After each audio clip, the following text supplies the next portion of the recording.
Okay, so let's go ahead and talk about how to build a $10,000 a month coaching business this year. And the way I'm gonna do this is I'm gonna walk you step by step through how I was able to go from $0 to $10,000 a month as an online fitness coach my very first year of launching my business. Now, if you're new to my channel, welcome. My name is Sean. I am a multi-six-figure entrepreneur as well as a real estate investor and property flipper. And my YouTube channel is all about how to get to your first $10,000 a month with an online service-based business. Now, I'm gonna leave a link below to one of my most popular videos to date, and that is the smartest route to $10,000 a month. And it's a step-by-step strategy and approach of how you need to be attacking getting to $10,000 a month. It's a very awesome video. I'm gonna leave the link below in the description box. All right, so let's go ahead and talk about how to build that $10,000 a month coaching business. The very first thing that we need to do is we need to identify the problem that you are here to solve. If you're gonna create an online coaching business, or even if you have any service-based business in general, or even a brick and mortar business, every business is in business to solve a problem for a customer. So as a coach, it's no different. We have to understand what is the specific problem that you are here to solve. Now, there's two ways to do it. In my personal opinion, the best way is to coach people on how to solve a problem that you personally have already solved for yourself. So if you've managed to lose a bunch of weight, if you've managed to find your dream partner, if you've managed to be on the brink of divorce and you fall back in love with your partner, if it's a spiritual thing, if it's a mindset thing, whatever problem that you have solved for yourself, if you've solved it, and you found some strategies that are helpful, then you could coach people on how to solve that problem as well. Now, if you don't want to do a problem that you've solved personally, then you could go ahead and learn something and teach how to solve that problem. Me personally, though, I think it's best to do a problem that you've already solved because you're really going to understand the ins and outs and the intricacies to help your customers and clients reach and attack that problem as well. Now, a few things to keep in mind when it comes to the problem that you're solving. The more specific, the better. So a lot of people make the mistake of saying things like, I'm a fitness coach, I'm a finance coach, I'm a relationship coach. And while that's fine, the problem is those are very broad and it speaks to way too many different people. So they always say the riches is in the niches. So if you are wanting to solve a fitness problem, my question would be, what specific problem are you solving? Are you helping people lose weight? Or even more specifically, are you helping people lose weight doing keto? Is it intermittent fasting? Is it eating whatever you want? Are you helping people with a relationship problem? How to find your dream partner? Or is it how to avoid a breakup? Or is it how to fall in deeper love with your partner? If you're a finance coach, imagine just saying that you're a finance coach. You could have someone who's 80 years old come to you and say, hey, I'm worth $20 million and I need to do some estate planning for when I pass away to pass on to my kids. Okay, well, that's a big difference than someone who just helps with budgeting or the psychology of money, or it could be investing. And even in investing, there's a subset of, are you helping people invest in real estate? Is it in stocks? So the more specific the result, the better. This is gonna help you speak to your audience more loudly and clearly. It's gonna help you attract a better audience. It's also gonna help you charge more money because the more specific that you get, the less you can be compared to other coaches. And I'm gonna dive into more of this as we go along, but this is one of the keys that really helped me become a very successful online fitness coach and get to over 6 figures my very first year, when most coaches on the fitness space barely make $30,000 to $50,000 a year. Okay, so that's the very first thing, is identify the specific problem. Okay, so the second thing that we're gonna need to do is identify the target audience. Just because you have a specific problem and you could solve that for a lot of people, it doesn't mean that we should solve it for everybody. And a lot of this is going to come down to how much money do you want to make and how many clients are you wanting to work with. The more specific the audience, the better. So I'll give you an example for fitness for me. Even though I could have helped pretty much anybody lose weight, I stuck with people who were ideally in around that late 30s to 50s range, doctors, attorneys, IT, people, dentists, busy professionals that have a higher income. And the reason I did that was because I knew I wanted to charge a premium amount because I wanted to work with less clients to really give really great results. I could have helped collegiate athletes, and I have helped some in the past, but what I realized is that most of them that reached out couldn't afford my service. And so what I do is I focus on those certain people. Now you can target whoever you want, but who you target is gonna be really based upon how much you wanna charge and how many clients you're wanting to work with. But it's also important to do this because you need to understand where your audience is going to be and how you're going to message those people, which we're going to get to here in just a little bit. Now, a couple things to keep in mind when you're identifying your target audience. You want to identify what is the desires of that audience, what are their biggest fears, what are their biggest objections, what are the big pain points that they have. Because the more that we can speak to their desires and their fears, the more you're going to be able to attract those clients and the more authority that you're going to be able to build. So when it came to fitness, what I knew is I specialized in fat loss, helping people lose 12 to 24 pounds in 90 days, eating whatever they want.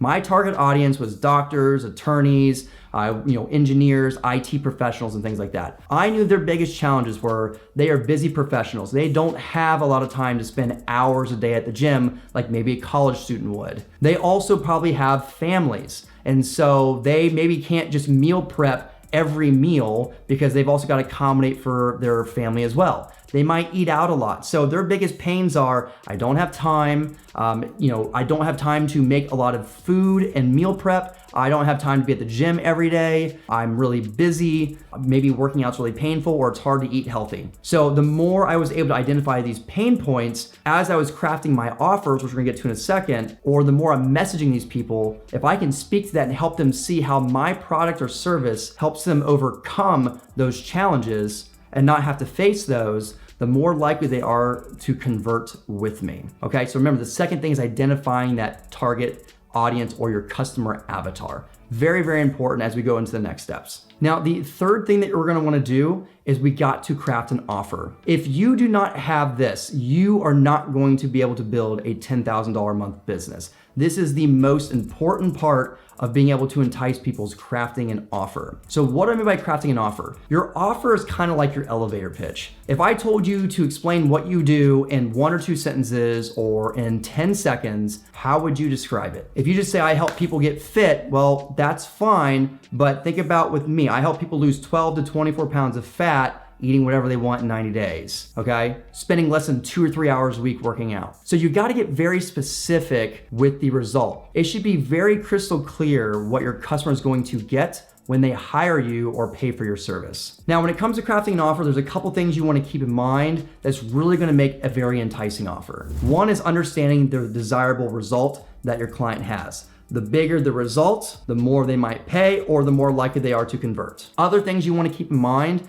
depending on the service that you provide or what you're coaching, you may also want to look at time. How much time is your client going to have to put towards this? In my case, when I had a client who is a doctor who works 50, 60, 70 plus hours a week, they don't have 2 or 3 hours a day to spend every day at the gym.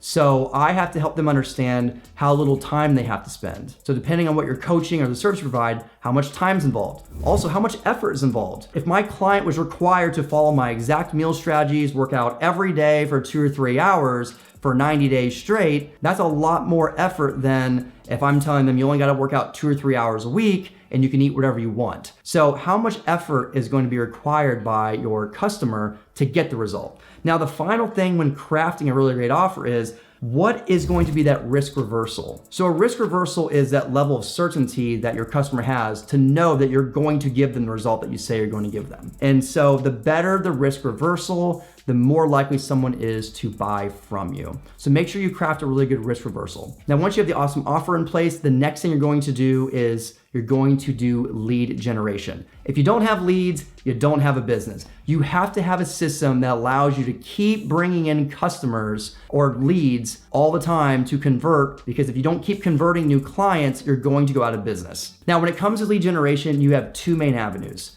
There's paid leads and organic leads. Your paid leads are just like it sounds. It's things that you pay for to connect with somebody. So this might be ads that you run on Facebook or Instagram or TikTok or YouTube.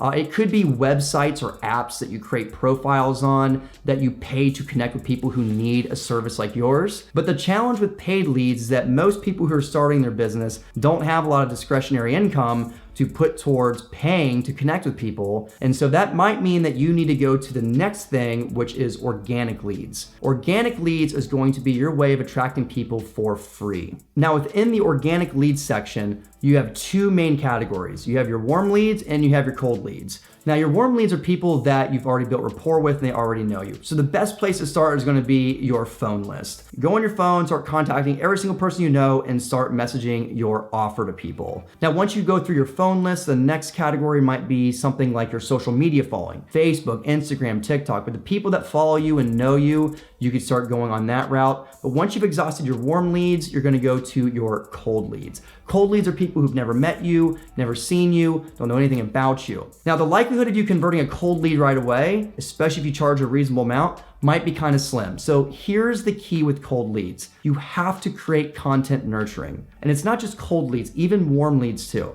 The key to generating lots of leads and getting the best conversion possible is driving as much value as possible. How are you going to nurture your clients and really give them as much valuable content and solving the problem as possible? And that's why knowing who your audience is, their pains and desires are so important, because that's how you're going to begin messaging and crafting those messages to them. So you've got to figure out, where are they? Are your clients on LinkedIn, TikTok, Instagram? So friends, if I'm targeting 50-year-old attorneys, probably better to look at LinkedIn than TikTok. But if I'm trying to target a 15 to 18-year-old, then maybe TikTok might be better than LinkedIn.